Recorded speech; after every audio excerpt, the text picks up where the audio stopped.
be with you. A reading from the Holy Gospel according to John. In the beginning was the Word, and the Word was with God, and the Word was God. He was in the beginning with God. All things came to be through him, and without him nothing came to be. What came to be through him was life, and this life was the light of the human race. The light shines in the darkness, and the darkness has not overcome it. A man named John was sent from God. He came for testimony, to testify to the light, so that all might believe through him. He was not the light, but came to testify to the light. The true light, which enlightens everyone, was coming into the world. He was in the world, and the world came to be through him, but the world did not know him. He came to what was his own, but his people did not accept him. But to those who did accept him, he gave power to become children of God. To those who believe in his name, who were born not by natural generation, nor by human choice, nor by man's decision, but of God. The Gospel of the Lord.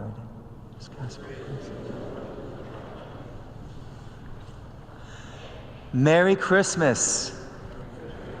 This is an awesome day. It's a day like no other day.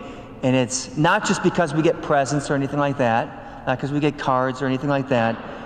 It's because it is somebody's birthday, and not just any ordinary person. It's the birthday of Jesus Christ, our Savior, the one who came into the world, the one who was willing to die on the cross for us. And this is an awesome day that we would have Jesus Christ who comes as that little baby. I always get to rejoice in the place where I got to actually be at the place where he was conceived. I was actually able to be at the place where he was born in Bethlehem. And it's really an awesome experience. You know, that concrete reality, you can go and you can touch it. It's very tangible. It means that God's love is very tangible. It's not just some thingy. And God isn't some thingy. He's persons, three persons. You get to know him. And through that relationship, you get to know his healing power. You get to know who he really is. And so he is truly the light that comes into our world, that light that shines in the dark places of our own lives. And that reality for us is so awesome, so awesome. So we go through this, the beginning of this gospel reading. In the beginning was the Word, and the Word was with God, and the Word was God. Who is this Word? Notice it says capital W-O-R-D. It's a common name. It's a name. Word. Who is the Word? Jesus. Jesus came into the Word. Jesus came into the world. The Word. The Word was made flesh. In the beginning was the Word, and the Word was with God, and the Word was God. He was there. He was there at creation. All things came to be through him, and without him, nothing came to be. So Jesus was there in the world. And he is our God. This is the awesome grace that we get in Jesus Christ. That God so loved the world that he sent his only begotten Son, that he would want to enter into your life personally. Personally. See, that's that whole thing is, we always struggle with this God idea. What is this God? You call him a person, a he, what is that? and we still think of him, even as Christians, we think of him as a what? He's just some force thingy out there.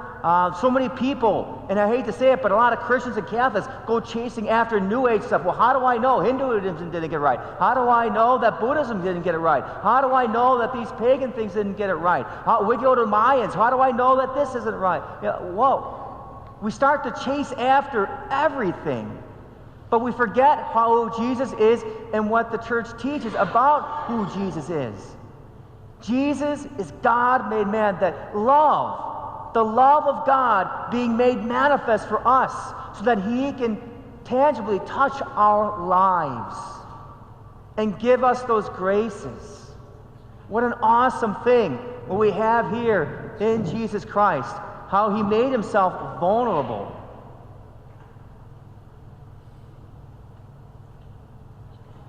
And here we have this baby Jesus, right? This actually isn't baby Jesus, the actual person, right? This is an image of him, right? But it helps us remind us that this is how God appeared to us. Look at this. You think about how God made himself vulnerable for our sake. You get a little baby like this, and you can do whatever you want with it. Poor baby, right? And yet Jesus entrusted himself to us, that we would not do anything, but we would love him. It's the same thing when we look at Jesus in the Eucharist. What looks like bread, we can do whatever we want with him right there, right at that moment. But what do? How do we treat him? Do we treat him as if he's real? Do we treat him as if he's real? To know that God is there to bring healing and grace and peace. Why is there so much peace and joy in this baby? Why is it? You know, I remember when I was a child, I would be sitting in the pews. I don't know, I was probably like 3 years old. And I loved to spot other babies. I don't know what it was, but I just loved babies. And I'd be like, Mom, look, there's another baby. And she's like, yeah, I know. Oh, look, there's another one. I just love to see babies. Babies are just so awesome. There's so much joy and peace with it. But what's so special about this one? That all of a sudden, not just one family rejoices in that baby, but the whole world. Not just the whole world, but the whole world in all of time gets to rejoice in the peace that this baby gives. That's what makes this day special and unique, different from any other day of the year. To know that in this baby is the power of healing in our souls, that he could bring that peace and that wholeness, no matter where we're at, no matter what dark hour we may be in, no matter what arguments we have, no matter what family difficulties, job issues, that this baby would bring us all the graces we could ever need, because he is the only one that truly brings us peace. I remember when I was at the college, and it's a college, it was a Catholic college, unfortunately, but it was a college, and I remember all the professors. They would say, well, this, and well, that, and it really didn't really happen this way, and explain away the Bible, and they'll say, oh, that really didn't happen. The crossing of the Red Sea, that really didn't happen, and oh, the Jesus birth and the resurrection, that really didn't happen. They're always talking about all this goofy stuff. And you reflect on it, it's like, okay, but what does it do to your soul? There's no peace in that, and it's a lie anyways. I can explain to you why all those things are lies, they're not true. And why it is true that Jesus Christ came. He really was born. God became man. He produced the miracles. And he rose from the dead of his own power as a historical fact, not a matter of belief or opinion. Right? So that's an awesome thing to know as historical fact. So you think about this, as a historical fact, that God actually walked here on earth. That he was willing to die, not just for anybody, but you, personally. He was willing to die not just for your salvation, but for every single little grace you received throughout your entire life was from the cross. Because that child was destined for greatness, was destined to bring you so many gifts. So we think about all the presents we unwrap this Christmas. Jesus still brings us the greatest Christmas present ever. As much as we try to give to others, we can never outdo his graciousness. So we get to rejoice that Jesus truly is with us. He never left us. Never left us. And he is always there with us. Bring us that healing, again, that peace and that joy. Today is a day that he proves that. Because when we follow all these other things in the world, whatever it is, money, fame, all that other stuff, we know it never really brings us joy.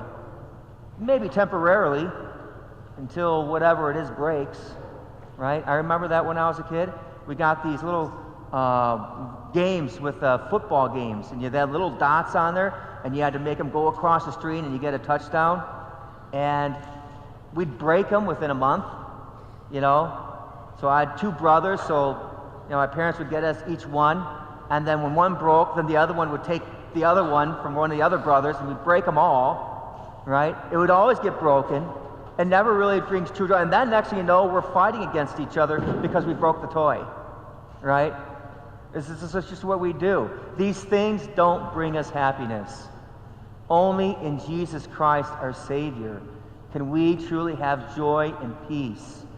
So we thank God. We thank God of all the graces he has given us. So I encourage you today to think about those things. That last breath you took was a gift from God. The roof over your head is a gift from God. Not everybody has that. I thank God we got running water and I can have a toilet in the house and use it, right? What a wonderful thing. Not everybody has that. I thank God I can have a shower in the morning. What an awesome thing. That's all a gift from God. And then we got our family, our friends. What an awesome thing. And we have a friend in Jesus Christ. He's always there helping us as our guide. And so today we get to rejoice in that Jesus. So I invite you to invite Jesus into your heart, but not just into your heart, into your home. Not just like the dwelling place, into the physical location. The very physical location of your house. Maybe set up a little corner in your house for prayer. And just say, Jesus, this is reserved for you. I welcome you. I want your presence here. I want you to bless everybody who enters this home. I want you to bless everybody who is living here. To invite him in that way into your home so that he may bring you all the graces you need. And that's all it takes, right? Just give him that, and he will inspire you to much more. And so much more in your life will you receive.